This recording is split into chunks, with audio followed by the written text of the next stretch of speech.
अर्शिया सुल्तान नीचे आओ फौरन। वो ऊंची आवाज में चिल्लाया। क्या है, क्यों गला फाड़ रहे हो? वो मुंह बनाती हुई नीचे उतरी। तुमने मेरे रूम से परफ्यूम की बोतल चुराई है। वो खूनख्वार अंदाज में उसकी जानिब टपका। अल्लाह तौबा मुआफी, क्या बोल रहे हैं आप मुझे? सुल्तान की बेटी को चोर कह रहे हैं? हिम्मत कैसे हुई आपकी? वो कानों को हाथ लगाती उसके करीब आती हुई बोली, बकवास बंद करो अपनी और चुपचाप मेरा परफ्यूम वापस करो इसी वक्त। वो बुरी तरह भड़क रहा था। उसका बस नहीं चल रहा था कि सामने खड़ी लड़की के पखिये उधेड़ के रख दे। तौबा अस्तगफार।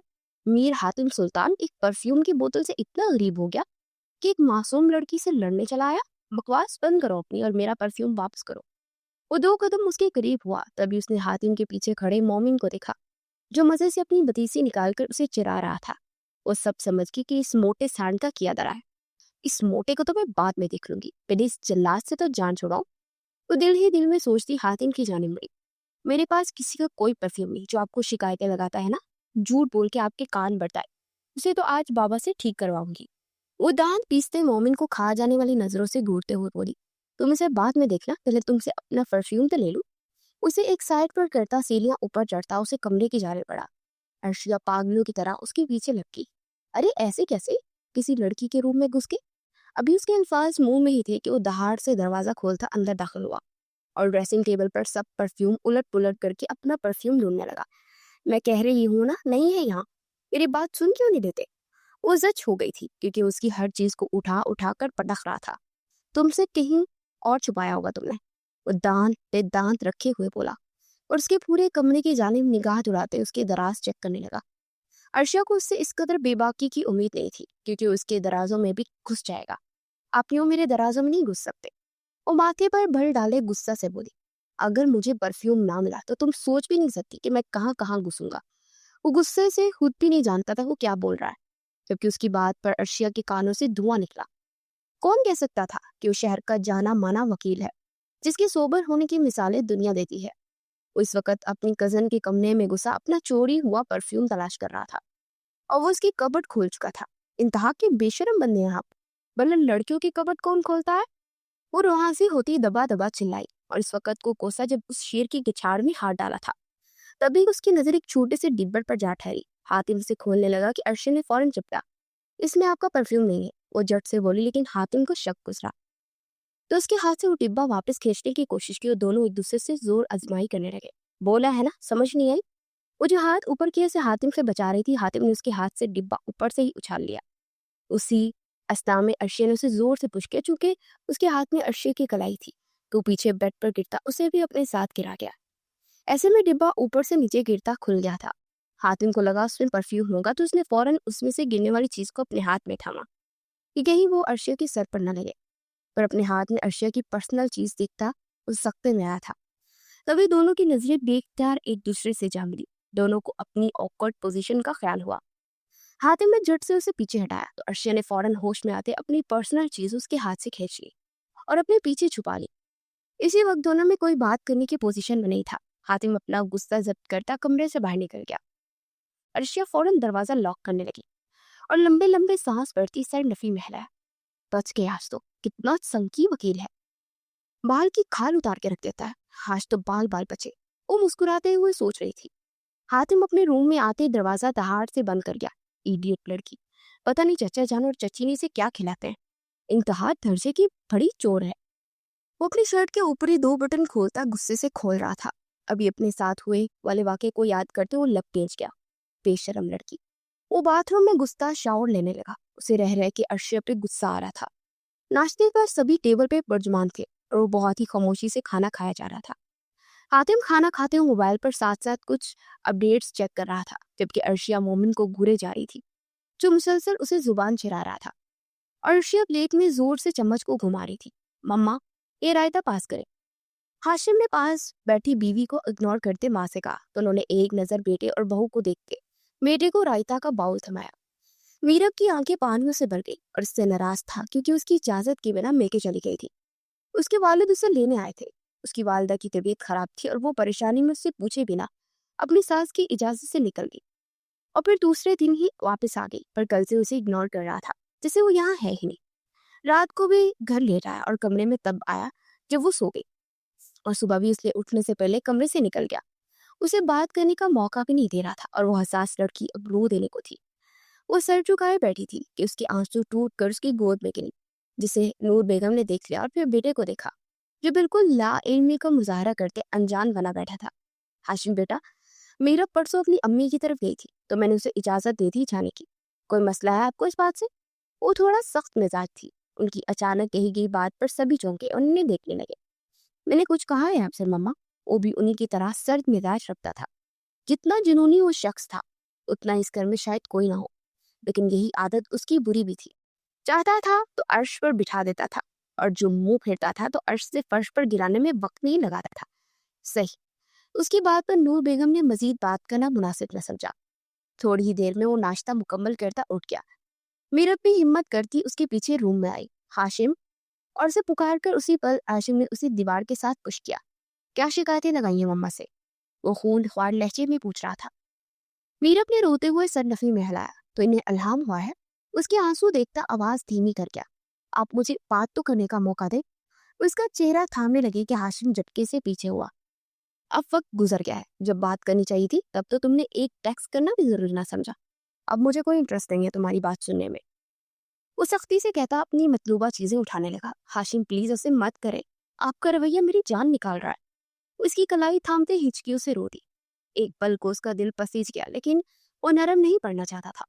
नरम पड़ने का मतलब था वो दोबारा उसकी इजाजत के बिना फिर से कहीं भी मुंह उठाकर निकल जाती। मुझे देर हो रही है। वो इसका हाथ धीरे से पीछे करता बाहर निकल गया, जबकि वो वहीं बैठी हिचकियों से रो दी। वो ऐसी ही थी। शौहर जुनूनी मिलाता तो वो खुद इतने ही छोटे दिल की हसास बंदी थी, जिसे हर एक की बात इफेक्ट करती थी। लेकिन सबसे ज्यादा हाशिम की बात को दिल पर ले लेती थी। और अब भी ऐसा ही हुआ था। सुल्तान हाउस में मरहूम सुल्तान साहब के 3 सपूत अपनी फैमिलीज के साथ रहते थे।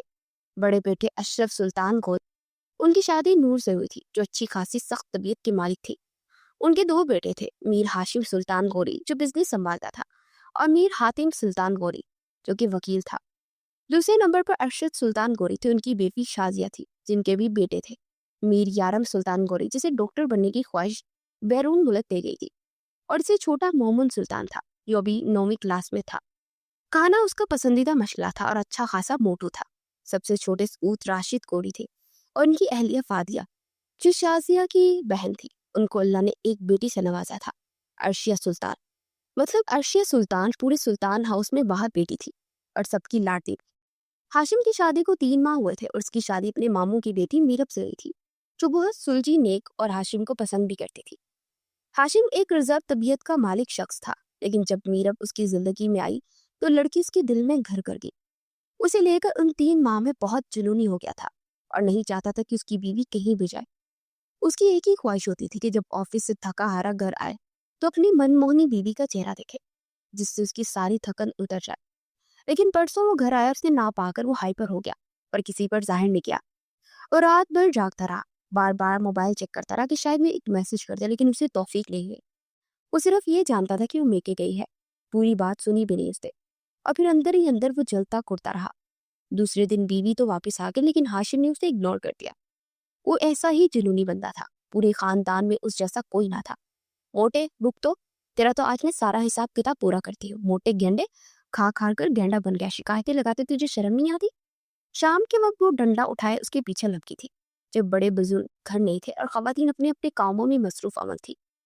मोमिन आगे आगे भाग रहा था और अर्शिया उसके पीछे पीछे। दोनों पूरे टीवी लॉन पे कूद रहे थे। मोमिन एक डंडा उससे खा भी चुका था, जिस पर वो बलबला कर रह गया, उफ छोड़ दो मुझे, कुछ नहीं किया मैंने। वो अपनी जान बचाता है जल्दबाजी में सीधा हातिम के रूम में जा घुसा। हातिम जो थोड़ी देर पहले ही अदालत से लौटा था और शॉवर लिए आईने के सामने शर्टलेस और लूज ब्लैक ट्राउजर में खड़ा था और बाल सुखा रहा था कि अचानक अपने में कमरे में आते बोलचाल पर वो दरवाजे की जानिब हैरानी से देखने लगा। अंदर आते मोमिन ने रुख बदला, जबकि अरशद जिस स्पीड से अंदर आई थी स्पीड ब्रेकर पर पाँव न जमा सकी और सीधा हातिम के चट्टानी सीने से जा लगी, और इतनी जोर से लगी कि हातिम जरा सा पीछे की तरफ होते ड्रेसिंग से जा लगा। बेख्तियारी से उसकी कमर में हाथ डालता उसे और खुद के को गिरने से बचा गया, जबकि मोमिन तो फौरन अपनी खैर मनाता दरवाजे से वापस निकलता वहां से भाग गया। जबकि अर्शिया सांस रोके खड़े उस बॉडी बिल्डर्स को देख रही थी। उसके दोनों बाजू ऊपर की जानी थे, जिसमें उससे एक भी उसने डंडा उठाया हुआ था। जबकि हातिम का एक हाथ ड्रेसिंग पर, दूसरा उसकी नाजुक कमर पे था। उसकी कमर का लचकपन वो अपने एक हाथ से महसूस करता, अपनी एक हार्ट बीट मिस करता, क्योंकि उसकी धड़कनों को अपने चट्टानी सीने पर बजते महसूस करते। वो अभी तक स्टिल था, यहाँ तक कि उसकी दिल की तेज होती धड़कनों को वो अपने दिल की धड़कनों के साथ धड़कता महसूस कर रहा था। हातिम ने बेइख्तियार ही उसकी कमर को मुट्ठी में बड़ा कि अर्शिया एकदम करंट खाते पीछे हटी। हाथ में पकड़ा डंडा छूट के नीचे गिरा और हातिम के हाथ की पकड़ अपनी कमर पर बखूबी महसूस कर सकती थी। उसकी जुबान ही गंग हो गई थी। हातिम भी उसे गहरी नजरों से देखता बिल्कुल खामोश खड़ा था। वो वहां से फौरन भागी, जबकि वो अपने गीले बालों में हाथ फेरता, दांत पे दांत जमाए दरवाजे को घूर के रह गया। इडियट लड़की। अर्शिया ने कमरे में आकर दम लिया। उसके दिल में 120 की रफ्तार से धड़क रहा था। उफल्ला, कितनी बेशरम है ये वकील। वो अपनी कमर पर हाथ रखकर अपने दिल की धड़कनों को कभी बढ़ता कभी घुरता हुआ महसूस कर रही थी। शाम तक मीरब को बुखार सा हो गया था। मुसलसल रोने की वजह से उसकी आंखें भी बेतहाशा सुर्खोली थी। उसकी खराब तबीयत का सुनते शाजिया सुल्तान उसके पास आ बैठी तो अर्शिया भी उसे कंपनी देने आ गई। साथ में नूर बेगम का पैगाम भी पहुंचाने आए कि हाशिम भाई का नूर बेगम को फोन आया है। रात को डिनर पार्टी है उनके ऑफिस की कोलिग्स की तरफ से, तो हाशिम उसे लेने कुछ देर तक पहुंच जाएगा, इसलिए तैयार हो जाए। इस बात पर उसका दिल थोड़ा और दुखा कि उसने खुद मीरब को फोन करके बताना गवारा नहीं किया। वो आंसू पूछ के, ओ भाभी प्लीज इन छोटी छोटी बातों के दिल पे ना लिया करे, चिल चिल रहा करे। चले उठे, मैं तैयार होने में आपकी मदद कर दूं। उसे बुखार की टेबलेट खिलाकर वो उसकी तैयारी में मदद करने लगी तो शाजिया सुल्तान उसको हौसला देती बाहर चली गई। अर्शी, मुझे तो ये भी नहीं पता कि कैसी पार्टी है, कैसी ड्रेसिंग करो। वो परेशान सी हो गई। ऐसे मौके पर हीरोइंस ज्यादातर साड़ी पहनती है और हीरो उन पर फ्लैट हो जाते हैं। आप साड़ी पहनेगी? चले आ जाए, आपकी कबर्ड में चेक करते हैं। वैसे मुझे ये ब्लैक ज्यादा अच्छी लग रही है और ये रेड वाली भी। क्या ख्याल है, इन दोनों में से हाशिम भाई का फेवरेट कलर कौन सा है? वो ठोड़ी के नीचे हाथ रखते हुए पुरसोच अंदाज में पूछने लगी। अर्शी, क्या पता वो पार्टी साड़ी पहनने वाली ना हो, एक बार मैसेज करके पूछ लेती। मीरब ने दिल बड़ा करते हुए हाशिम को मैसेज तो कर दिया, लेकिन दूसरी तरफ से जवाब क्या आना, अगले बंदे ने सीन करना भी गवारा ना किया। यार भाभी ये रेड पहन लो, कब तक यूं ही जवाब का वेट करेंगे? वैसे भी नई नई शादी हुई आपकी तो रेड ज्यादा सूट करेगा। अर्शिया मीरब को साड़ी में तैयार करवाकर अब उसे देखती उसकी नजर उतार रही थी। बहुत प्यारी लग रही है भाभी, माशाल्लाह, किसी की नजर ना लगे। उसके गाल पर प्यार देते हो बोली, जबकि आईने में अपना नौखीस सौरापा देखते मीरब पे शर्मा गई। बुखार की हदत से वैसे ही उसके गाल खून झलका रहे थे, जिसकी वजह से वो मजीद खूबसूरत लग रही थी। बाहर से गाड़ी के हॉर्न की आवाज सुनाई दी तो मीरब का दिल धक से रह गया। साड़ी के ऊपर जल्दी से शॉल लपेटती वो बाहर निकली। उसके कदमों में लर्जिश वाजिया थी। वो गाड़ी में बैठी तो हाशिम का ध्यान उसी की तरफ नहीं था, वो मोबाइल में मसरूफ था। उसने मीरब की जानिब एक निगाह भी नहीं डाली, लेकिन उसका गाड़ी में बैठना महसूस करते वो गाड़ी को आगे बढ़ाता फोन कान से लगा गया। वो किसी से जरूरी बात कर रहा था। 7 नजरें विंडो स्क्रीन पर थी। मीरब खामोशी से कभी सामने तो कभी कनखियों से उसे देखती, पर वो मुकम्मल फोन पर मुतवज्जा था। काफी देर बाद वो कॉल बंद करता, माथे पर बल डाले रोड पर बढ़ती ट्रैफिक को देखता, कार ड्राइव कर रहा था। गाड़ी में बिल्कुल खामोशी थी। कुछ देर बाद गाड़ी एक बहुत बड़े 5 स्टार होटल की पार्किंग में रुकी। मीरब का सारा कॉन्फिडेंस लूज हो गया। ये कॉन्फिडेंस तो शोर का अता करता होता है। काश वो एक नजर देख लेता, एक दो जुमलों में तारीफ कर देता तो उसकी खुद में एतमादी बहाल हो जाती। वो गाड़ी पार्किंग में लगाता, दूसरी तरफ आता, दरवाजा खोलता, खुद मीरब की कलाई थामे उसे बाहर निकाल गया। अगले ही पल वो ठटक के रुका। महरून शॉल के नीचे उसकी डीप रेड कलर की साड़ी और उसमें हसीन नशीबो फ्रास को देखता अपना दिमाग माउफ होता महसूस कर रहा था। ये क्या पहना तुमने? वो अचानक तुरश लहजे में पूछने लगा कि मीरब जो शर्माए सर झुकाए उसकी तारीफ सुनने को तैयार खड़ी थी। एकदम उसकी पलकें लड़ती थी। उसने पलकें उठाते सामने खड़े सितमगर को देखा। कुछ पूछ रहा हूँ तुमसे? उसकी कलाई को सख्ती से दबोचे गुस्से से दबा दबा चिल्लाया। वो बुरी तरह घबराकर गाड़ी के साथ जा लगी।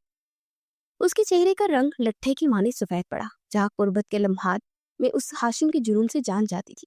तो वही गुस्सा की हालत में उसका एक जुमला भी वो बर्दाश्त नहीं कर पाती थी। वो अपनी आंखों में ढेरों आंसू भराए। खबरदार जो एक आंसू भी बहाया, यहाँ सब मेरे जानने वाले हैं, अपर क्लास लोग मौजूद है और बड़े लोगों की पार्टी, और तुम ये साड़ी पहन कर रखी। किस किस शादी में तो नहीं ला रहा तुम्हें मैं, जो इस कदर तैयार हुई हो? आम कैजुअल पार्टी है यार। और तुम? वो सर पकड़ कर बैठ गया। मीरब कुछ बोलती कि उसके मोबाइल पर मिस्टर जकी की कॉल आने लगी, जिनकी पार्टी में वो शिरकत के लिए आए थे। जी डोंट वरी, बस रास्ते में है, जस्ट कमिंग। उनसे मुस्कुरा के बात करता आज पहली बार मीरब को बुरा लगा था। दूसरों के लिए उसके चेहरे पर मुस्कान थी, लेकिन उसके लिए सिर्फ वो गुस्सा। उससे रुख पलटे वहां से जाने लगी कि एकदम हाशिम ने उसे कलाई से थामे अपनी जानिब खींचा। कहाँ जा रही हो? वो कॉल बंद करता उससे सर्द लहजे में पूछ रहा था। आपसे दूर। वो भी गुस्सा जब्त करने के बावजूद वो अल्फाज बोल गई जिस पर हाशिम के जुनून में इजाफा हुआ। तुम्हारे इन अल्फाज की सजा तुम्हें मैं घर जाकर दूंगा। अभी बिना कोई तमाशा बनाए चुपचाप खुद को इस शॉल में अच्छे से डांपो और अंदर चलो। उसकी कलाई थामे वो बोला, जबकि वो न जाने क्यों हाशिम को उसकी कलाई कुछ गर्म महसूस हुई। वो उलझा था कि उसी लम्बे सरत से उसने अपनी कलाई हाशिम के हाथ से निकाली और अपने उमड़ते आंसुओं को रोकते शॉल को खोलकर अपने गिर्द अच्छी तरह लपेट लिया, यूं कि उसके जिस्म का कोई हिस्सा भी आया नहीं हो रहा था। और खामोशी से हाशिम के साथ हम कदम हुई। हाशिम भी लपेंचे उसे लिए हॉल के मेन गेट से अंदर दाखिल हुआ। चेहरे के जाविये दुरुस्त करो, वो धीमे लेकिन उस पर नरम लहजे में बोला। वो बहुत मुलामत से उसका हाथ थाम लिया, अपना नाजुक हाथ उसके मजबूत हाथ में देखती एक पल को सब कुछ बुलाए उसके साथ अंदर बढ़ गई। एक पल के लिए भी हाशिम ने उसका हाथ नहीं छोड़ा था। उसका हाथ काफी गर्म महसूस हो रहा था और वो इसके लिए अब परेशान सा हुआ। सबके सामने अब वो उसे ठीक से देख भी नहीं पा रहा था, जबकि वो ऑलरेडी सबकी नजरों में था, क्योंकि वो पहली बार अपनी बीवी को किसी पार्टी में लाया था और मुकम्मल ढांपा हुआ था और हाथ भी नहीं छोड़ रहा था। लगता है लव मैरिज है आपकी, मिस अलमास ने मजाकन कहा। कह सकती है, वो अभी बर्जिस्ता जवाब देता इस वक्त सबकी आंखों में समाया हुआ था। उसकी खूबसूरती और मर्दाना वजाहत की दिलकशी पूरे माहौल पर छाई हुई थी। इस वक्त सभी उस खूबसूरत जोड़ी को देखे जा रहे थे। हाशिम। वो इसके करीब आती धीरे से उसे पुकार की। वो जो थोड़ी देर के लिए अपने एक बिजनेस पार्टनर के पास खड़ा हुआ था, कुछ जरूरी बात कर रहा था कि वो एकदम उसके करीब आए। उनसे एक्सक्यूज करता पूरा उसकी जानिब घूम गया। मेरी तबीयत बहुत। अभी उसकी बात बुरी होती कि वो लड़खड़ा सी गई। आशिम ने फौरन उसकी कमर में हाथ डाले उसे अपने सीने से लगाया। उसका पूरा वजूद बहार की हदद से झुलस रहा था। मीरब, आई ओके? उसके लिए बेइंतहा फिक्रमंद हुआ और उसकी यही फिक्र मीरब को सुकून दे गई। उसके सीने पर सर रखे आंखें मूंद गई, बिना किसी परवाह किए। उसे यूं आंखें बंद करता देख मजीद परेशान हुआ और बिना किसी से कुछ कहे अपनी जान को बाहों में भरे वो वहां से निकलता चला गया। बाहर निकला तो तूफानी बारिश ने इस्तकबाल किया। अंदर के माहौल में जरा एहसास ना हुआ कि बाहर बारिश है। वो मीरा को गाड़ी की पैसेंजर सीट पर बिठाता खुद फौरन ड्राइविंग सीट की जानिब आया और कार पार्किंग से निकालते घर के रोड पर डाल दी। रात के तकरीबन 12 बज रहे थे। सड़कें बिल्कुल सुनसान थी और बारिश ने उदम मचाया हुआ था। हाशिम ने एक नजर अपनी रूहे हयात को देखा। उसका माथा चेक किया जो भी इंतहा गर्म था कि तभी झटके से गाड़ी रुक गई और गाड़ी को बार बार स्टार्ट करने की कोशिश करता, लेकिन गाड़ी स्टार्ट ना हो रही थी।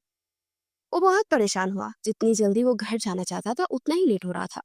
बाहर निकल के बोनट उठाता चेक करने लगा, लेकिन उसे कुछ समझ ना आया। अंधेरे में क्या पता चलना था।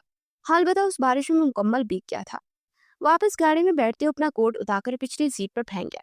अपनी वाइट शर्ट के ऊपरी 2 बटन खोल ले, फिर से गाड़ी स्टार्ट करने की कोशिश करने लगा, पर वो ना स्टार्ट हुई। उसने गुस्से से स्ट्रिंग पर हाथ मारा और मोबाइल से हातिम को कॉल मिलाई। वो ऑनलाइन अपने किसी क्लाइंट से मीटिंग में मसरूफ था कि हाशिम की कॉल आती देख एकदम चौंका। हाशिम ने उसे सारी सिचुएशन बता दी। ओके, आप फिक्र न करें, मैं आ रहा हूँ। वो फौरन उठा और मीटिंग डिस्कनेक्ट करता अपनी गाड़ी की चाबी लिए बाहर निकला। हाशिम ने गहरा सांस भरते मीरब की जाने देखा और माथे पर हाथ रख के उसका बुखार चेक किया, जो कि बढ़ता जा रहा था। उसने धीरे से उसे उठाते अपनी गोद में मुंतकिल किया। उसका पूरा जिस्म गर्म था, जो कि बारिश ने हाशिम को मुकम्मल भिगो दिया था। अपना गीला जिस्म उसके गर्म जिस्म के साथ जोड़ता उसके जिस्म की गर्माइश को कम करने की कोशिश कर रहा था। उसकी शॉल को उस पर से पड़े हटाता उसकी साड़ी का पल्लू भी हटा गया। उस शिद्दत से अपने जिस्म में भींचा कि एक पल को मीरब गहरा सांस भर के रह गई। वो चाहकर भी आंखें नहीं खोल पा रही थी। बुखार ने जैसे उसके जिस्म से जान निकाली थी, लेकिन वो जानती थी कि वो मजबूत बाहों के हिसार में है। उसको शिद्दत से सीने से लिपटाए वो उसकी शारक पर अपने लब रख गया और उसकी जिस्म की रानाइयों में खोने लगा। उसकी सांस धोखने की माने चलने लगी थी, जैसे खुद पर काबू रखना एक नामुमकिन अमर हो गया था। उसकी कमर में हाथ डालता उसे अच्छे से अपनी गोद में एडजस्ट करता उसे मजीद सख्ती से अपने सीने से लगा गया और उसका चेहरा ऊपर करते उसके माथे पर लब रखे। वो अब उसके लबों पर झुका था और उसके लबों पर झुकते वो शिद्दत से अपना जुनून उस पर निछावर करने लगा। बुखार की हदत और उस जुनूनी का जुनूनपन महसूस करते मीरब को अपनी रूह तक कांपती हुई महसूस हुई। आंखें खोलो, पागल मत करो मुझे। अगर मैं पागल हो गया तो तुम्हें भी पागल कर दूंगा। उसको जरा सा सामने किए उसकी धड़कनों के रक्स को महसूस करते वो पागल ही तो हो रहा था।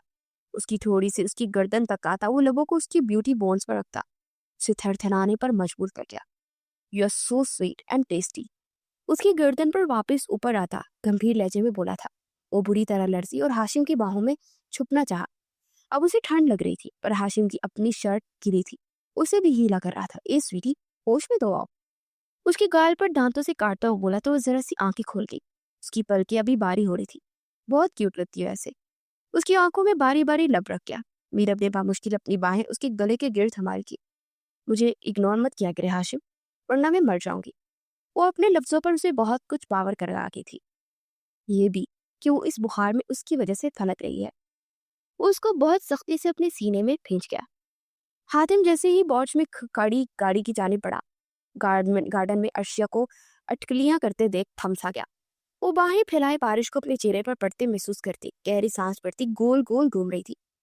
हाशिम को सफेद लिबास में वो आसमान से उतरी एक बड़ी सी महसूस हुई, जो पूरे माहौल पर छाई हुई थी।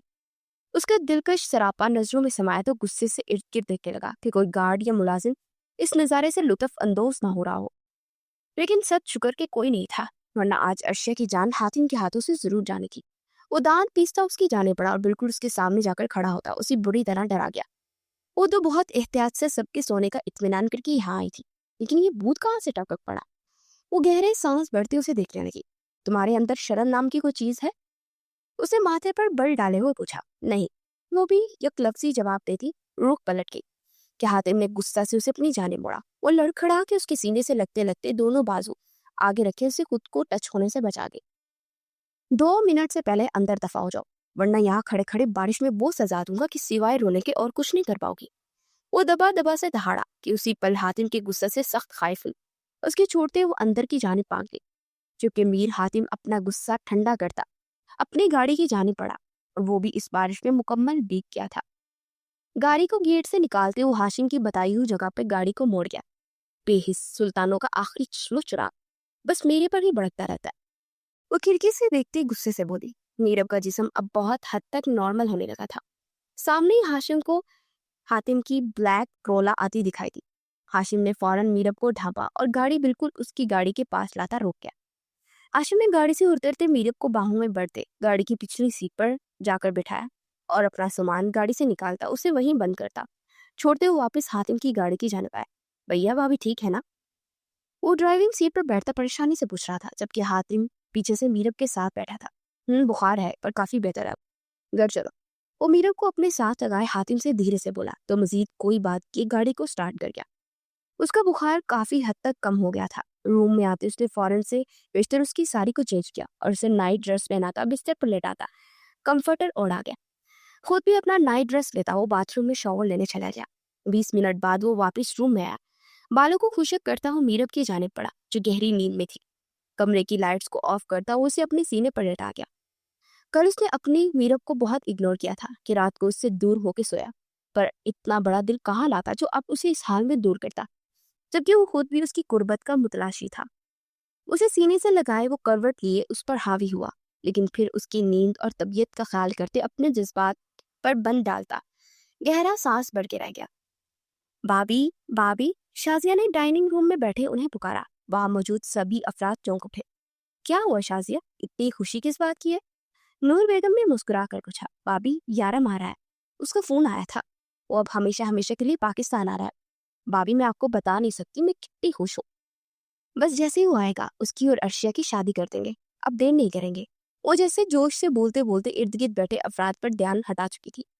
एक पल को अर्शिया के दिल को दचका लगा। उसने हैरान नजरों से माँ की जाने देखा। बाकी सब अफराद का कमोबेश भी यही हाल था। क्या हुआ, सब ऐसे क्या देख रहे हैं? मैंने कुछ गलत कह दिया? बचपन से ही यारम और अर्शिया का रिश्ता जोड़ दिया गया है, तो अब यारम के आने पर निकाह और रुखसती कर लेंगे, शाजिया ने खुशी से कहा। तो फादिया ने मुस्कुराकर बहन की हाँ में हाँ मिलाई। मीरब की तबीयत अब काफी हद तक बेहतर हो गई थी, लेकिन बुखार की हदत अभी भी कायम थी, जिस पर अर्शिया उसका बहुत ध्यान रख रही थी। चलो आने दो उसे, अल्लाह खैर करेगा। नूर बेगम ने बात को खत्म करना चाहा, जबकि उनका पक्का इरादा था कि अर्शिया और हातिम की शादी का। वो शुरू से ही अर्शिया को अपनी बहू बनाना चाहती थी, लेकिन अब तक उनकी कम उम्री और पढ़ाई की वजह से वो चुप थी। पर आज अर्शिया की बात सुनते वो कुछ पल को चुप सी हो गई। घर भर में यारम के आने की खुशी में तैयारियां हो रही थी। सब बहुत खुश थे। हाशिम और हातिम ने पूरा घर ही सजा रखा था। मुख्तलिफ पकवानों की खुशबू पूरे सुल्तान हाउस में फैली हुई थी। यहाँ तक कि शाजी की ख्वाहिश पर फ्रेश फूलों की मालाएं भी मंगवाई गई थी। जैसे ही यारम की गाड़ी सुल्तान हाउस में दाखिल हुई, सभी ने पुरजोश अंदाज में दरवाजे की जानिब कदम बढ़ाए, जबकि हाशिम यारम के साथ ही अंदर दाखिल हुआ। वो इसे एयरपोर्ट पे रिसीव करने गया था। उसे अंदर आते आते संजीदा देख एक पल को सभी झटके, जबकि यारम का चेहरा देखते शाजिया का चेहरा खिल उठा। फौरन आगे बढ़ते फूलों की माला उसके गले में पहनाई और उसका माथा चूमा। आंखों में खुशी से ढेरों आंसू निकल आए। यारम ने भी माँ को सीने से लगाया कि अगले ही पल शाजिया की निगाह यारम के साथ आई लड़की पर जा ठहरी। वो एकदम पीछे होती उस लड़की को फिर यारम को सवालिया निगाह से देखने लगी। बाकी सबका भी कमोबेश यही हाल था। ये कौन है? वो सफेद गोरी नरमो नाजुक सी लड़की यारम के संग खड़ी परफेक्ट मैच लग रही थी। ये शीजा है मामा, मेरी वाइफ। मैंने शादी कर ली है। यारम की बात पर शाजिया के कदम बुरी तरह लड़खड़ाए। पास खड़े हाशिम ने फौरन उन्हें संभाला। तुम तुम वो कुछ बोल ही ना पाई। कैसी खुशी? कौन सी खुशी? वो जो बेटे के आने पर फूले ना समा रही थी, अब एकदम से उनकी खुशी को नजर लग गई थी। उनका बेटा अब्रॉड से डॉक्टर की डिग्री के साथ साथ उनकी बहू भी लेकर आया था, और वो जो खुद अपनी बहू का इंतखाब किए बैठी थी, उस पर वो सिर्फ आंखें नीचे आंसू जब्त करने की कोशिश में हलकान हुई थी। मम्मा, एक बार मेरी बात सुनने प्लीज, रोई मत। यारम ने उनका हाथ थामना चाहा, लेकिन शाजिया ने उसका हाथ झटक दिया। हाशिम, मुझे मेरे कमरे में चलो, उन्होंने हाशिम को जानिब देखते हुए धीरे से कहा। तो उस बात में सरलाता उन्हें वहां से ले गया। यारम नूर मामा की जानिब बढ़ा और उनसे सलाम करने लगा, तो उन्होंने मुस्कुराकर जवाब दिया। हालांकि वो भी यारम की इस अमल से नाखुश थी, लेकिन घर की बड़ी बहू होने के नाते मामले को संभालना था। बारी बारी सबसे मिलता वो अपने बाप की जाने पड़ा, तो वो भी गुस्से से अपना रुख फेर के। यारम जानता था कि वो सब हक पर है। हर माँ बाप को अपनी औलाद की खुशियां देखने का अरमान होता है। उनके लिए भी काफी अरमान होंगे उनकी शादी को लेकर। उसने पल पल में बिलिया मेट कर दी। अब नाराज हुए माँ बाप को मनाने का भी सवाब मिलना था। ये सोचते वो कुछ हद तक मुतमईन हो गया। जहाँ थोड़ी देर पहले सबके चेहरे खुशी से जगमगा रहे थे, अब बिल्कुल संजीदा थे। खाने की टेबल पर इतना एहतमाम देख के आरम फिर से शर्मिंदा होने लगा। यकीनन ये सब कुछ उसकी मामा ने ही किया था, पर अब वो इस वक्त से सख्त खफा थी और गुस्से में तो वो किसी से बात भी नहीं करती थी। इसलिए यारम ने फिलहाल उनके पास जाने का इरादा मुलतवी किया हुआ था। वो सुबह होते ही सबसे पहले अपनी माँ को राजी करने का इरादा बांध चुका था। सब आहिस्ता आहिस्ता वहां से हट गए, तो वो भी शीजा को लिए अपने कमरे की जाने पड़ गया। वाह, क्या बात है! यारम भैया ने आते ही पहले ही बाल पे छक्का मार दिया और अर्शी की टाइट फिश हो गई। मुंह बंद कर मोटे, तुम्हें गंजा कर दूं मैं। उसे कुशन मारती चिल्लाई। अर्शी, शोर नहीं करो। इस वक्त सभी घर वाले परेशान हैं, उदास हैं। तुम दोनों थोड़ी देर को चुप हो जाओ। वीरब ने धीरे से कहा। वैसे भाभी, मुझे तो वो फरंगन लगी है, आपको क्या लगता है? अर्शिया ने धीरे से राजदारी से पूछा। अर्शिया, इस बात को बताओ पहले कि वो फ्रिंगन है या मुसलमान। जासूसी करो और पता लगाओ, बल्कि रुको, मैं यारम भैया से पूछ कर आता हूँ कि अर्शी कह रही है। वो अपनी हाँकता हुआ उठा था कि अर्शिया ने पीछे से कुशन का निशाना रख के उसे मारा, मगर इतने ही पल वो साइड पर होता खुद को बचा गया। कुशन सीधा अंदर आते हाथ इनके मुंह पर लगा। एक पल को तो वो बौखला कर रह गया। अर्शिया घबरा कर अपनी जगह से उठ खड़ी हुई। मीरब भी एकदम परेशान हुई। मीरा बीबी, आपको हाशिम साहब बुला रहे हैं। तभी मुलाजमा के बताने पर वो सर अफसोस से हलाती हुई अंदर चली गई। ये हर वक्त वहीं क्यों पाए जाते हैं जहाँ इन्हें नहीं होना चाहिए? वो दांत पीसते अर्शिया को देखता उसकी जाने पड़ा। इससे पहले कि उस तक पहुंचता वो फौरन वहां से भागी। हातिम भी सर नफी में हिलाता उसके पीछे ही लपका, पर अर्शिया की स्पीड तेज थी। उसे बस उस देव से बचना था, और बचने के लिए वो बिना सोचे समझे एक कमरे के दरवाजे को खोलकर अंदर घुस गई। वो कमरा यारम का था, जहाँ वो अपनी बीवी के कमर में हाथ डाले से अपने साथ लगाए खुद ड्रेसिंग टेबल पर बैठा था। जबकि इस रोमांटिक मोमेंट में यारम के माथे पर इंतहा का गुस्सा था। वो अपनी जगह स्टिल हुई तो यारम और शीजा भी एकदम से अंदर आता देख बुरी तरह हड़बड़ाए। सॉरी। अर्शियम आंखों पर हाथ रखे वापस पलटी कि उसी के पीछे हातिम भी अंदर दाखिल हुआ। वो भी गुस्सा से फुल स्पीड में था। सीधा अर्शिया से जा टकराया और दोनों एक दूसरे के ऊपर गिरे। इस अचानक अवतार को देखते यारम और शीजा हैरत में डूबे हुए थे। जुबान तो जैसे कुछ भी बोलने से इनकारी हो रही थी। हातिम को पता था कि यारम का रूम है, लेकिन उसे याद नहीं था कि यारम वापस आ गया। वो भी बेध्यानी में सीधा अंदर आया था। अब अर्शिया पे गिरा और सामने यारम और उसकी बीवी को होनको की तरह देख रहा था। यारम ने वेस्ट पर हाथ रखे अपने इन दोनों छोटे अनमोल पटाखों को देखा, जो एक से बढ़कर एक थे। तुम लोग बड़े हो गए भी क्या नहीं? हातिम पीछे होकर खड़ा हुआ तो अर्शिया भी झट से खड़ी होने लगी। कि उसका पाँव मुड़ा और वो लड़खड़ाती हातिम का बाजू का सहारा ले गई। यारम ने उन दोनों को घूर के देखा। सॉरी या देखा, अब वापिस आ गए हैं, हम चलते हैं। You carry on your romance, but देख बाल के दरवाजा लॉक करना मत भूलिएगा। हातिम भी बिना शर्मिंदा हुए शराफत से बोलता, साथ मशरा से नवाजता, अर्शे की कलाई थामे बाहर निकलता। दरवाजा दहाड़ से बंद कर गया। यारम गुस्से से बेजुताब खाता रह गया। हातिम हमेशा यूं ही उसे गुस्सा दिलाकर उसका खून जलाया करता था और आज भी वही कर गया था। ये दोनों आपके बहन भाई हैं? शीजा ने खुश दिली से पूछा, अफलातून है इस करके, एक नंबर के पटाखा। वो जज हुआ तो शीजा के हंसी के शोक वो जलतरिंग बजे थे। यारम ने फौरन इसे अपनी बाहों के इशारे में लिया। क्या तुम मजाक उड़ा रही हो मेरी बहन भाई का? वो मसनूई खफगी से बोला। तोबा, मेरी क्या मजाल के कुछ भी बोलूं? वो दोनों कानों को हाथ लगा गई, जबकि यारम ने उसकी गर्दन के साथ नाक जोड़े उसकी सांसों को इनहेल किया। क्या कर रहा है यारम?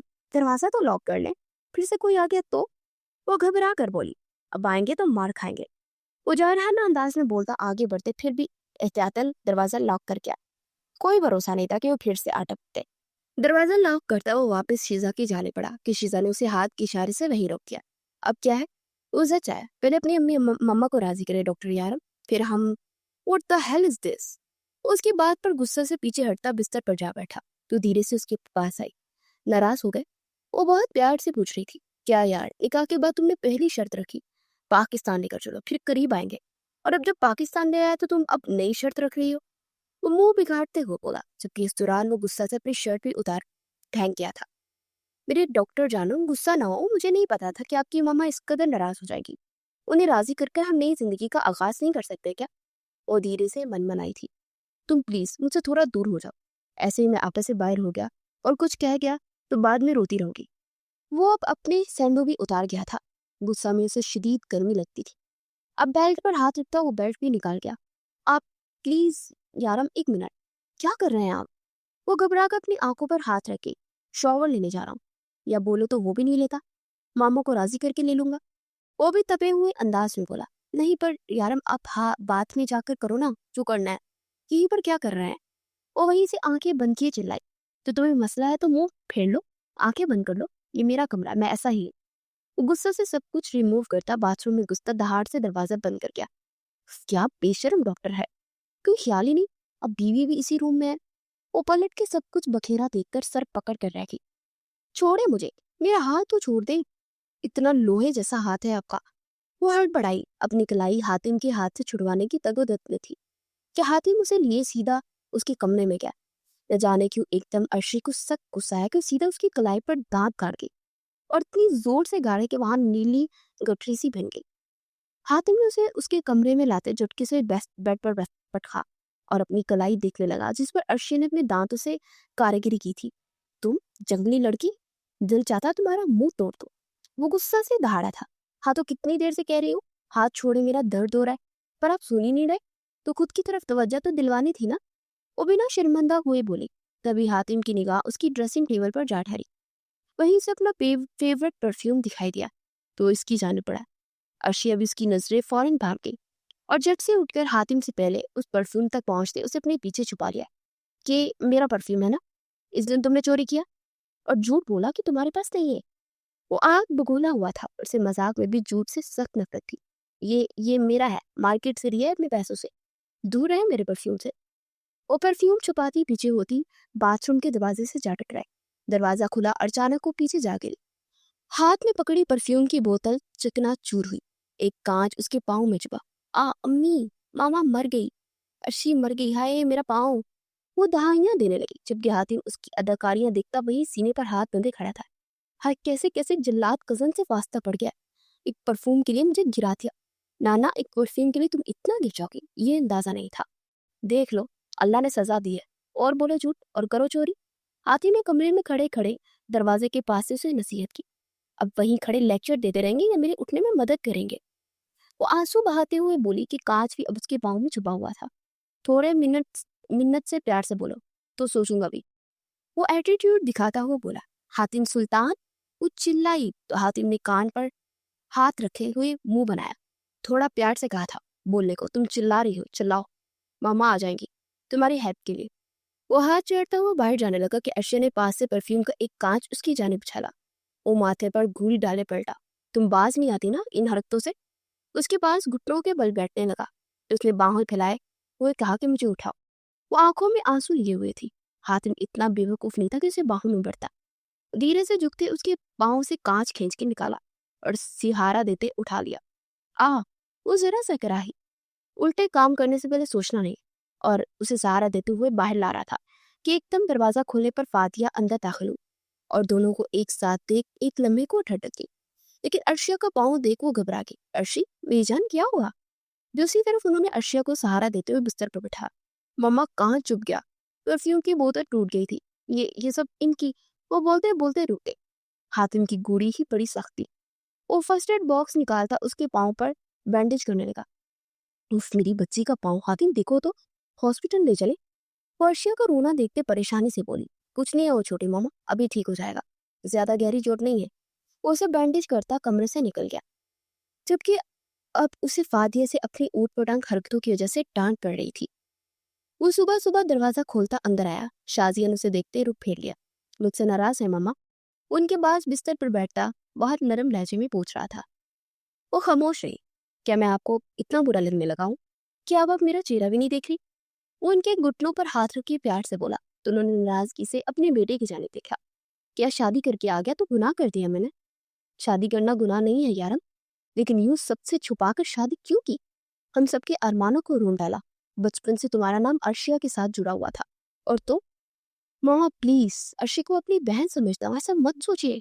अगर शिजा से शादी ना भी की होती तो मैं अर्शिया के बारे में तब भी ये सोच नहीं सकता था। क्यों, क्या बुराई है अर्शिया में जो तुम ये सब कह रहे हो? और जिसको लेकर आए हो उसमें कौन सी अच्छाई है? मामा, बात अच्छाई या बुराई की नहीं है। मेरे लिए वो मेरी बहनों जैसी है। इस बात को प्लीज आप समझे। नाराज मत हो मुझसे। वो इनके हाथ चूमते हुए बोला, बस रहने दो। जाओ उस लड़की के पास जिसे साथ ले आए हो, निकाह करके।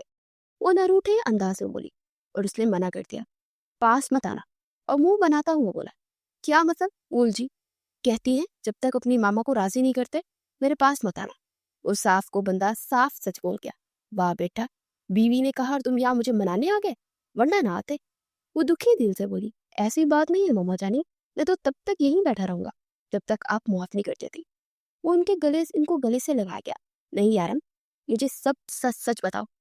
आखिर ऐसी कौन सी अवतार आन पड़ी थी कि तुम्हें वहां से एक लड़की को निकाह करके यहाँ लाना पड़ा? कौन है वो कहाँ से आई है और उसका खानदान क्या है? हम कुछ भी नहीं जानते, और तुमसे सुल्तान हाउस की बहू बना कर लिया है। कैसे कबूल कर लूं मैं उसे, जैसे आपके बेटे ने किया है?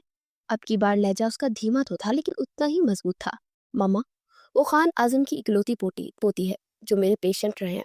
उनकी पोती शिजा आजम करोड़ों की जायदाद की इकलौती वारिस है, लेकिन इतने ही दुश्मन भी है। उनकी मैं बहुत इज्जत करता मामा। उनकी ख्वाहिश पर मैंने शिजा की सेफ्टी के लिए उससे निकाह किया। मामा वो बहुत अच्छी है, आप एक मौका दो दे उसे अपनी अच्छाई साबित करने का। वो धीरे धीरे सारी बातें बता गया। मतलब तुम उससे प्यार नहीं करते? उसे तुम्हारे पल्ले बांध दिया गया है, वो भी जबरदस्ती। इस बार वो और की तरह से नेगेटिव हुई थी। मम्मा, क्या आपको लगता है कि यारम सुल्तान गोरी के साथ कोई जोर जबरदस्ती कर सकता है? कुछ पल के लिए वहां खामोशी छा गई। मामा प्लीज, मेरी खातिर एक बार, सिर्फ एक बार मौका देते, वो आपको अच्छी बहू बनकर दिखाएगी। वो फिर से बोले जा रहा था, समझ नहीं आ रही कि तुम मुझसे माफी मांगने आए या फिर अपनी बीवी की वकालत करने आए हो? दोनों। वो शरारत से बोला, जैसे मामा वकील इस घर में एक है, बहुत, हातिम सुल्तान। उसके होते हुए दूसरे वकील की क्या जरूरत है? उसका अंदाज हमेशा ऐसे ही चिल रहता था। एक हाशिम था, इंतहा दर्जे का जुनूनी। एक मीर यारम था जो हमेशा चिल मूड में रहता था। और एक मीर हातिम था जिसका दिमाग घूमने में सिर्फ 1 मिनट लगता था। वो तीनों सुल्तान खानदान के चश्मो चराग थे। यारम उनके पास काफी वक्त तक बैठा रहा, और जब तक वो मान नहीं गई वो अपनी जगह से नहीं उठा।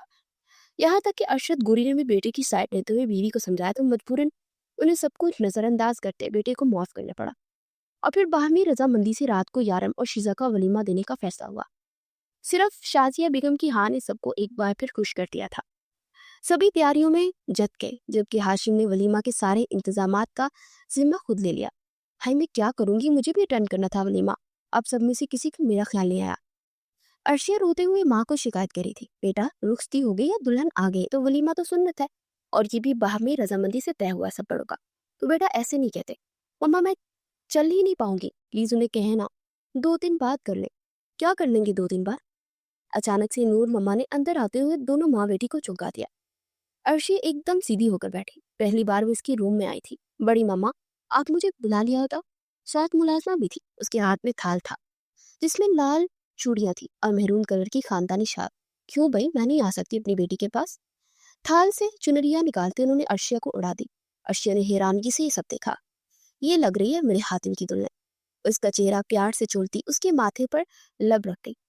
अर्शिया ने हैरत से माँ को देखा, जो खुद भी सोच में गुम थी, पर उनके चेहरे से लग रहा था कि उन्हें नूर बेगम की बात बुरी नहीं लगी थी। साथ ही नूर बेगम ने अर्शिया को खानदानी शाल उड़ा दी। ये सब बड़ी मम्मा? वो हैरान होती पूछ रही थी। आज से तुम मेरी हातिम की हुई। क्यों फादिया, तुम्हें कोई एतराज तो नहीं? क्योंकि मैंने सबसे बात कर ली है, किसी को कोई एतराज नहीं है। कैसी बातें कर रही हैं भाभी, भला मुझे क्या एतराज होने लगा? फादिया खुशी से फूले नहीं समा रही थी, जबकि अर्शिया का सर झुका हुआ था और आंखें नम थी। किसी ने भी उससे पूछना जरूरी ही नहीं समझा था। क्या बात है मेरी जान? क्या अपनी बड़ी मामा की बात बुरी लगी है? उसकी थोड़ी के नीचे हाथ रखी प्यार से पूछ रही थी। वह हलकोरे लेते बड़ी मम्मा के गले लग गई। मुझे शादी नहीं करनी बड़ी मम्मा, मुझे यहाँ से कहीं नहीं जाना। मासूम बच्ची की तरह रोती हुई बोली तो वो दोनों हंसती। बच्चे, शादी करके कौन सा यहाँ से जा रही हूँ? इसी सुल्तान हाउस में ही रहोगी हम सबके साथ।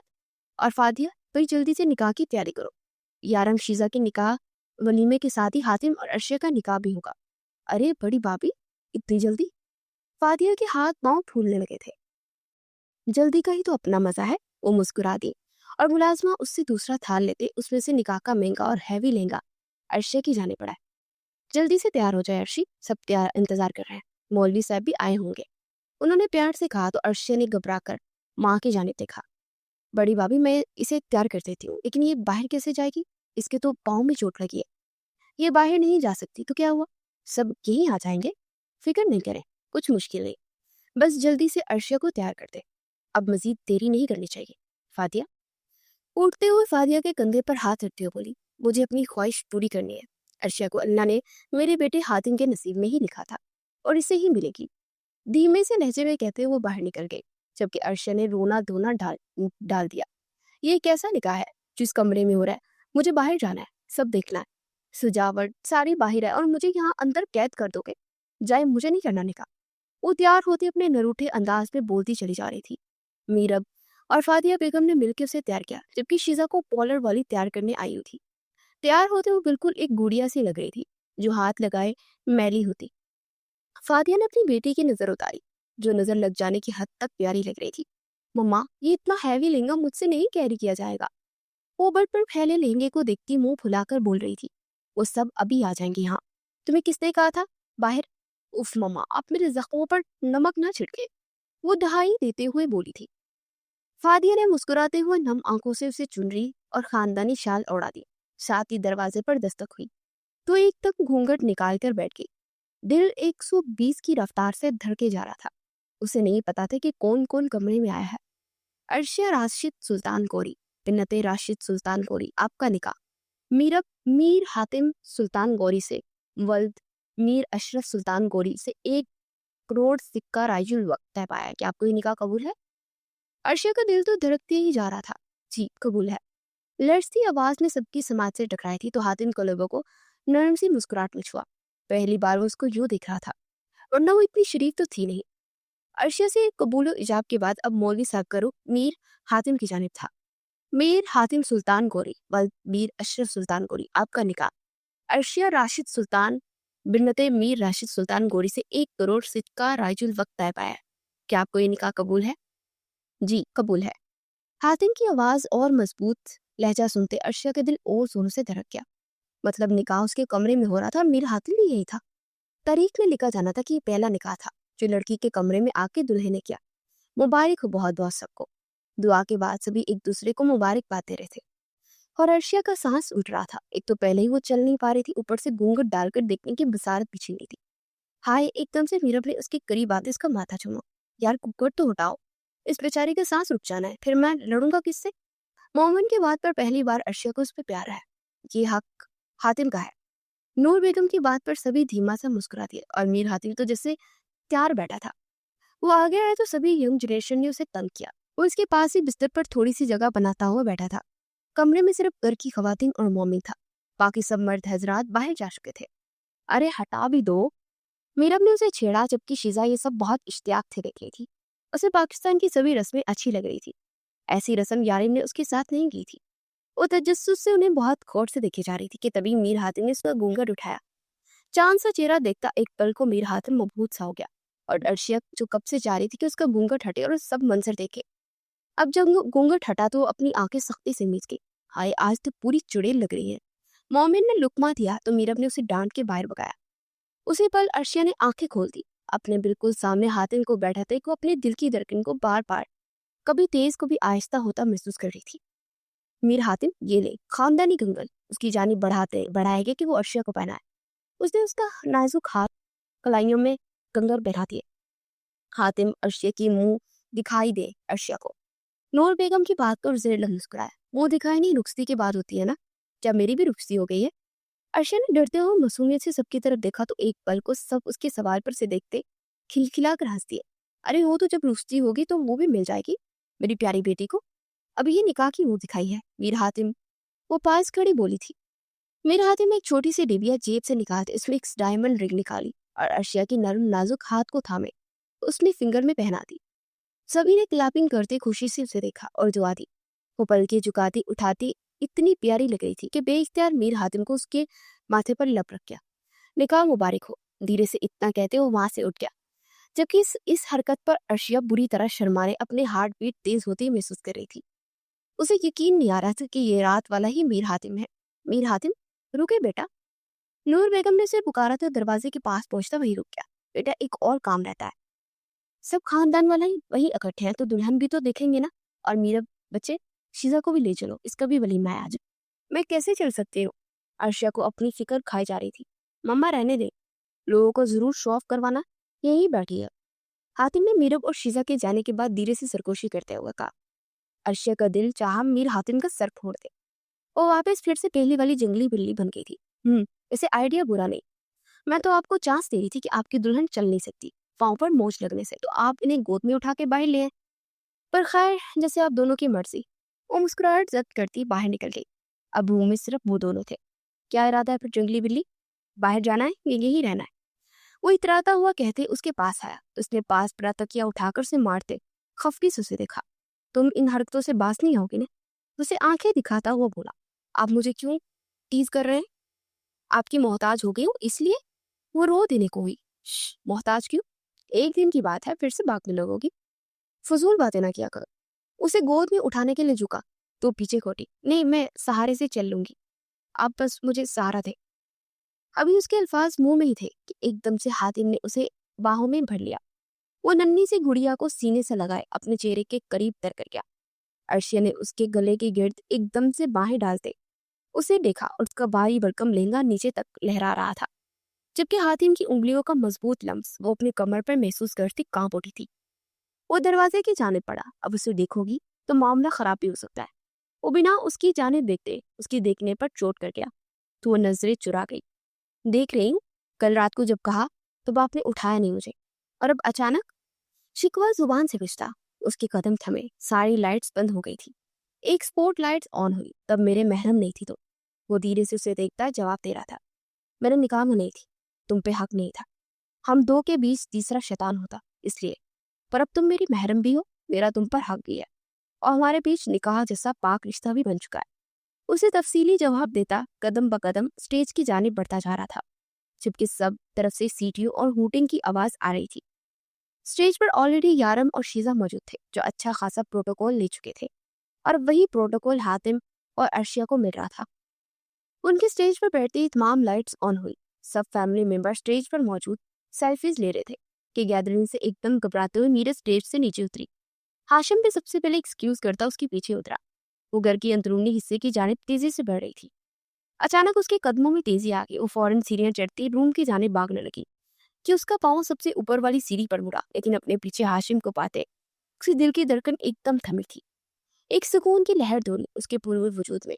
उसके सीने पर लगी फूट फूट कर रो दी। क्या हुआ है मीरब, मेरी जान, क्यों रो रही हो? वो एकदम परेशान हो गया। मेरा दिल घबरा रहा है, मुझे रूम में जाना है। वो बच्चों की तरह रोते हुए बोली तो उसे गोद में बढ़ता रूम की जानिब चल दिया। ये सुल्तान हाउस के सपूतों को आखिर हो क्या गया है, जिसको देखो अपनी दुल्हन को गोद में उठा फिर रहा है। मोमिन ने यह मंजर देखते हुए अफसोस से सर लफी मिलाया। खैर, अभी यारम भैया रह गए हैं, पर मुझे पता है वो कभी अपनी दुल्हन को। अभी उसके अल्फाज मुंह में ही थे कि पीछे मुड़कर देखा और गंग रह गया। यारम पे शीजा को गोद में भरे अंदर आ रहा था। मतलब सबके सब सन मुरीद है, पर मैं कभी नहीं उठाऊंगा अपनी वाली को गोद पे। अपने साथ बांध कर लेकर आऊंगा। उसके बाकायदा ऊंची आवाज में बुलंद अल्फाज पास से गुजरते यारम ने सुन लिए थे। बेटा, अभी तू अंडे से निकला है, अभी तुझे पता नहीं है इस रस्म का, इसलिए मुंह बंद रख। वैसे भी खा खा के तू इतना मोटा हो गया, खुद को संभाल, वो ही बड़ी बात है। गजा के दुल्हन को उठा ले, हो ना हो। और मजाक बनाता हूँ सीना ऊपर चढ़ने लगा। यारम भैया, वो जज हुआ था, मैं बाबा को आपकी शिकायत लगाऊंगा। वो धमकी दे रहा था, पुत्र अभी तो मुझे काम है, सुबह होते ही सबसे पहले इंजेक्शन लगा के तेरे इस मोटापे का बंदोबस्त करूंगा, इसके बाद ही अगली बात होगी। जाने मन उसे आंख में गड़ता रूम में बंद हुआ था, जबकि मोमिन बेचोताब खाता रह गया। रात को सभी काफी देर से अपने रूम में सोने के लिए गए थे। अर्शिया भी चेंज करके आने के लिए आके लेटी थी कि मैसेज टून बजी। चेंज करने में हेल्प करवा दूं? उसकी कान की लो से धुआं निकला। कोई जरूरत नहीं, मैं चेंज कर चुकी हूँ, अब सोने लगी हूँ। फौरन मैसेज का जवाब आया, ये नाइंसाफी है, अभी तो मैंने जी भर के देखा भी नहीं था। साथ में उदासी वाला इमोजी था। अर्शिया के चेहरे को शर्मिली मुस्कान छुआ। जी, वो आप रुखसती के बाद देख लेना। न जाने कैसे हुई मैसेज दिख रही थी। अपनी बात का एहसास हुआ तो वो फौरन डिलीट फॉर एवरीवन करने लगी, पर वो सीन कर चुका था। अर्शिया ने माथे पर हाथ मारा। तब सिर्फ देखने से तो काम भी न चलेगा, और भी बहुत कुछ होगा। उसकी इमोजी की बातें तो वो मोबाइल एक तरफ रखती अपने चेहरे को हाथ लगा गई, जो बुरी तरह तप रहा था। मैं सोने लगी हूँ, गुड नाइट। वो फौरन से मैसेज टाइप कर दी, मोबाइल एक तरफ रख के। काफी देर गुजर गई, कोई टून नहीं बजी। मोबाइल उठा के बार बार देखती हूँ, एक बेचैन होने लगी कि वाकई मेरी बात को सीरियस ले लेके और सो गए हैं। अर्शिया ने मुंह फैलाए हुए सोचा और व्हाट्सएप पर ला सिंह कुछ देर पहले का देखते मुंह बनाए। ये तो इंतजार में थे जैसे मैं कहूँ और वो कर दे। अभी वो मुंह बना ही रही थी कि दरवाजा झट से खुला और मीर हाथिर अंदर दाखिल होता लॉक लगा के। ये क्या कर रहे हैं आप? दरवाजा क्यों लॉक किया? वो बुरी तरह घबरा गई, जबकि उसकी मीठी मीठी लिपस्टिक देखता वो अपने दिल में उमड़ते जज्बात पर दम ना बांध सका। वो धीरे से उसके पास जाता उसके चेहरे पर झुका और 1 इंच का फासला कायम करते रखा। अर्शिया का दिल धक से रह गया। यारम प्लीज ये दीवाना वार देखना बंद करे। उसकी आंखों के आगे हाथ रखती शर्माती हुई बोली, यार पहली बार ईस्टर्न ड्रेस में देख रहा हूँ, वो भी यूं सजा सवरा। मेरा दिल बार बार धड़के जा रहा है, काबू में नहीं हो रहा, क्या करूं? वो दिल पर हाथ रखे बेबसी से बोला, यारम आपकी फैमिली बहुत अच्छी है, मैं लकी हूँ कि मुझे आप मिले और आपके साथ जुड़े इतने प्यारे रिश्ते। यारम के मामा ने उसे कबूल करते खानदानी कंगन उसे भी पहनाए थे, जो खानदानी रस्म थी, हर बहू को मिलते थे। वो जज़ब के आलम में उसके सीने पर सिर रख के बोलती, उसे मुस्कुराने पर मजबूर करती। मुझे मालूम है मामा ने अभी मुकम्मल दिल से तुम्हें नहीं अपनाया, लेकिन मुझे यकीन है वो बहुत जल्द तुम्हारी नेचर को जानकर तुम्हें दिल से कबूल करेंगी। वो पूरी यकीन लहजे में बोली, इंशाल्लाह। उसकी बात पर वो धीरे उसके लबों पर झुका था और लाइट्स ऑफ करता शिद्दत से झुकता चला गया। आज शिजा की कोई मजाहमत काम नहीं आ रही थी और वो जुनूनी होता आज अपना बंद तोड़ता शिद्दत से उस पर बरसा कि उस सिसक कर रह गई। और रोको मुझे और आजमाओ मेरे सबर को। वो इस पर जुनूनी शिद्दतें निछावर करता, धीरे से उसके कान में सरगोशी करता, उसकी कान की लो को काट गया। वो आहें और सिसकियां भरते रह गई। वो कब से यूं ही खामोश बैठे थे। प्रेगनेंसी टेस्ट करते वो दोनों इस ट्रक को देखे जा रहे थे जो पॉजिटिव शो कर रहा था। हाशिम तो एकदम चुप ही हो गया। उसकी खामोशी महसूस करते मीरब न जाने क्या क्या सोच बैठी। लेकिन एक बात उसके जहन में खुब सी गई कि हाशिम को बाप बनने की खुशी महसूस नहीं। अभी स्टार्ट है तो हम बच्चा अबॉर्शन। मीरब, वो एकदम दहाड़ के पीछे बेडटाउन से जा लगी। सहमाए हुए हाशिम को देखा, जो समझ नहीं आ रहा था कि किस तरह अपनी खुशी का इजहार करे। मीरब की बात सुनता एकदम आपे से बाहर हो, क्या बकवास की है? वो इसके ऊपर झुका। उसकी खूनख्वार आंखों में देखते मीरब ने अपने दोनों हाथ गालों पर रखे आंखें मिचली। वो बुरी तरह कांपने लगी थी। उसका यूं लरसना हाशिम को होश की दुनिया में ले आया था और धीरे से उसके गालों पर हाथ रखे पीछे को हटाता उसकी गालों पर लब रख गया। उसकी पलकें लड़सी। कैसे सोच लेती उतना नेगेटिव, पागल लड़की। मैं जितना तुम्हें लेकर जुनूनी हूँ, उससे ज्यादा अपनी औलाद के लिए जुनूनी हूँगा, याद रखना। उसके अपने गले से लगातार नरम लहजे में बात कहता उसके सारे वहम दूर कर गया। उसके गले से लगे गहरा सांस भरते, आंसू बहाते मुस्कुराती। जबकि वो इसके माथे पर लब रखे धीमी सी मुस्कान दे गया। क्या कर रहे हैं हातिम? उसकी फेवरेट परफ्यूम की खुशबू में नहाया हुआ था, जो अर्शिया की हवा स्लिप कर रही थी। उसे मीर हातिम की खुशबू पागल करने लगी थी। करीब आ सकता हूँ तुम्हारे? बहुत करीब, इतना करीब कि तुम्हारे रूम में समा जाओ। तुम कुछ नहीं कर सकती। बोलते उसके लब अर्शिया के लबों से मिस होते उसकी दिल की धड़कन को बार बार बढ़ा रहे थे। वो बेइख्तियार अपने दिल पर हाथ रखे। हातिम ने उसके हाथों की पुष्ट पर अपने हाथ रखा तो वो लड़ने लगी। क्या हुआ दी ग्रेट अर्शिया सुल्तान, आज बोलती क्यों बंद हो गई? वो जरा सा पीछे हटता उसे छेड़ता हो बोला, आपने तो मेरी सांसें ही रोक ली थी। वो गहरा सांस भरते उठी थी कि एक बार फिर से हातिम उस पर झुका। वो डर के फिर तकिए पर सर गिरा गई। इस बार मीर हातिम ने उसके बालों में हाथ डाले उसका चेहरा अपने मुकाबिल करते ऊंचा किया कि वो अपना सांस रोक गई। अगले ही पल हातिम ने उसकी सांसें खींची थी कि उसकी शर्ट को मजबूती से थाम गई। उसकी सांसों की खुशबू को अपनी सांसों में घोलता वो इसे गोद में भर गया और खड़ा हुआ। दोनों का सांसों का तालमेल बुरी तरह छिड़ा था और उसकी बाहों में बिल्कुल छुई मुई की तरह हो गई थी, जबकि उसके लब तो गुलाल हुए लहू झलकाने लगे थे। मुझे पता होता कि निकाह के बाद तुम्हें ऐसे चुप लगेगी तो बहुत पहले ही कर लेता। विंडो के पास आता वो विंडो खोले, पूरे चांद को देखता, फिर अपने पहलू में अपने दिल की धड़कन से जुड़े चांद को देखने लगा जो बेहद मसरूर थी। तुमने मुझे निकाह की मुबारकबाद नहीं दी? उसकी कान की लो को काटता हुआ बोला। तो बहुत बुरी तरह लड़ती उसकी शर्ट के बटन से खेलती मुस्कुरा के देखने लगी। आपको मुबारक चाहिए? वो मासूम सूरत बनाते पूछ रही थी। हातिम ने इस्पात में सर हिलाया तो उसने उसे जरा से झुकाते पास आने का कहा और चेहरा उसके पास झुका गया कि अगले ही पल उसकी गाल पर जोर से दांतों से काट गई। वो आ पड़ के रह गया। जंगली बिल्ली उसे प्यार से घूरते हुए बोला, मैंने बदला लिया है। वो फौरन बोली, बदला तो अब मैं लूंगा, देखला कहाँ कहाँ काटता हूँ। वो विंडो बंद करता उसे पास लाता बिस्तर पर लिटा गया कि अर्शिया एकदम उसकी बाहों में झुक गई। उसका दिल जोरों से धड़काते उसे सुकून दे गई थी।